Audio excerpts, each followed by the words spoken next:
Escape rooms have become pretty popular in the last couple of years. They're like popping up everywhere. And it's no surprise that, of course, when something becomes popular, someone else thinks maybe can, provide a similar experience at a fraction of the cost, and it's in an easier, more flexible setting. And this is what several makers of board games have been doing for the last year or so, I would say.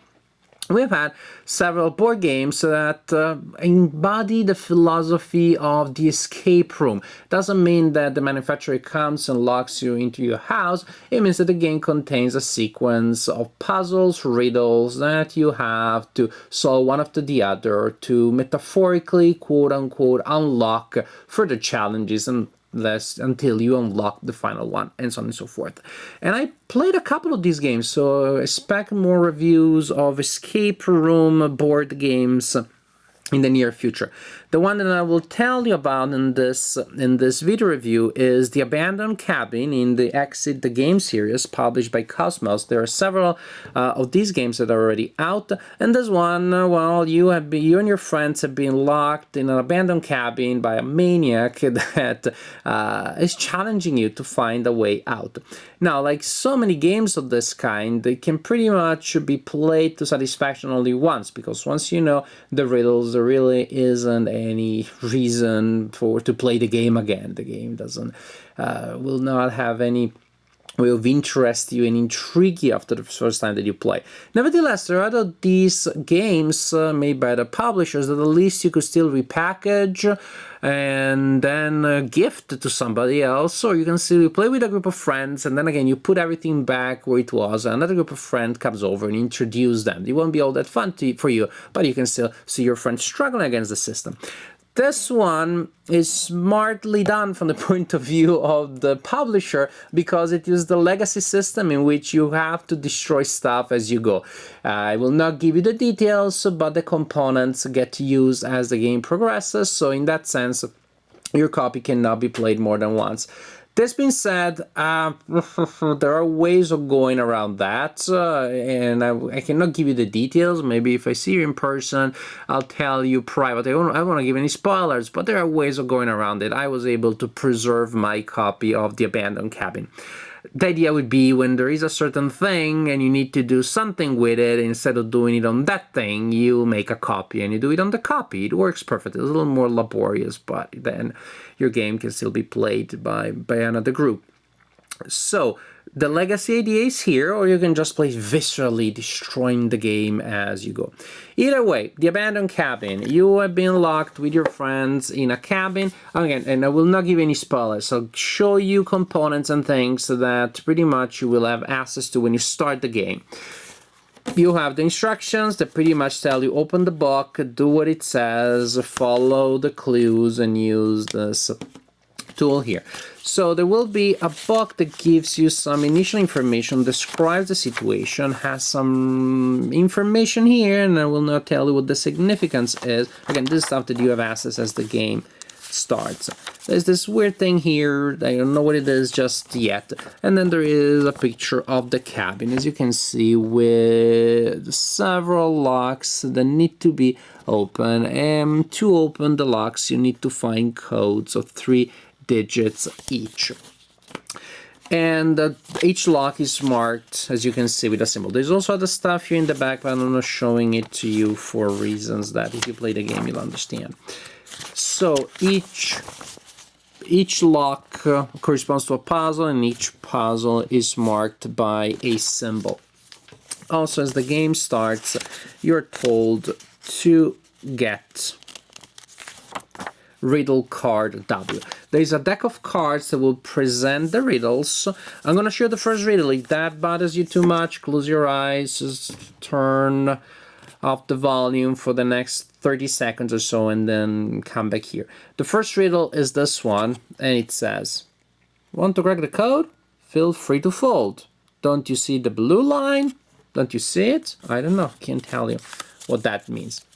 You look around the components, but not the answer cards, not the hell card. Everything else is, and not the riddle cards that are still locked.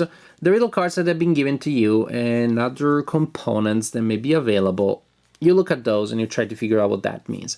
By using the components that you're allowed to use, if you figure it out, you should be able to find a code of 3 numbers or 3 colors. That's another way that things can be coded.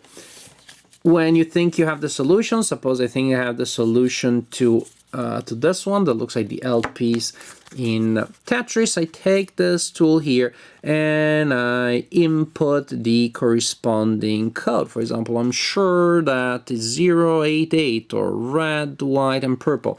That will show me a number there in the little window. As you can see, it can change depending on the configuration here. At that point, I look at the answer cards and I see if I got the right one. Sometimes you don't get the right one. This is what the card will show you, but I'm not showing you which one it is. So I'm preserving the surprise. So sometimes it's just like, oops, that didn't work. Other times you will find a card, again, no spoilers, such as this one, which means that the code might be right. It depends on which lock you're trying to open. Suppose that I came up with a solution that led me to this answer card, and I'm trying to open this lock here. Then I'm told go and look at the answer card 30, and again the wrong answer card will have that X that you saw, and sometimes a sarcastic message, which I found pretty unnecessary. I already made a mistake. Be empathetic. Don't be mean. Or you will have instructions regarding other riddle cards that you will unlock. Riddle cards, and that's how the game progresses. You solve the first riddle, that gives you more riddle cards. Those give you more problems. By solving those, you will go for the answer cards, and you will keep unlocking riddle cards and solving riddle cards through answer cards to get more riddle cards. And you continue like this until you find a way of leaving the cabin. You also have clues in case you get stuck. As you can see, the clues are also coded with the same symbols on the instruction. You have multiple clues, and then if you're really hopeless, if you're really stuck, you have the solution. The clue system, this way you can decide the amount of pain that you can take. There are other games out there, escape room type of games that do not have clues like that. So if you're stuck, well, you're stuck. And that means that those games really are good to play with a group, so you minimize the chances that no one will know what to do next. And exit the game, the abandoned cabin, because of the presence of the clues, has the advantage of being very solitaire friendly, because even if you get stuck, well then, you can rely on the clues. I'm not a purist that says, well, to really win the game, to really play the game, you have to do it without the clues. I know players of video games use walkthroughs and things like that. I don't know that they consider them cheating. You just have to lose your game. You should enjoy it. And if you want to lower the level of complexity to enjoy it more, all the best. Good for you. And also, in any case, if at the end of the adventure you will check your score, which will be based on the time it took you to solve and the number of clues that you used. So it's nice, and I think that there is a nice integration. You can lower the difficulty of the game by using a lot of clues. That, however, is not immaterial. It still has an effect, so it's well integrated. In general, I found this game to be really fun. I enjoyed it. I enjoyed it quite a bit. Too bad it can be played only once by me, but I was able to save my copy, so that will be maybe one day you show up to my place and we have a game night, and maybe you play it and I watch you struggle. I found the riddles to be interesting, fun, not particularly hard, and I was playing solitaire, so maybe that's a good thing, so I didn't get stuck. I played other escape room type of games which were much more challenging. I would almost say this would make for a good intro, to the genre. Fun, enjoyable. Of course, then you get to almost wonder, but is this still a game? I mean, what is the difference between this game and a riddle book and a collection of riddles?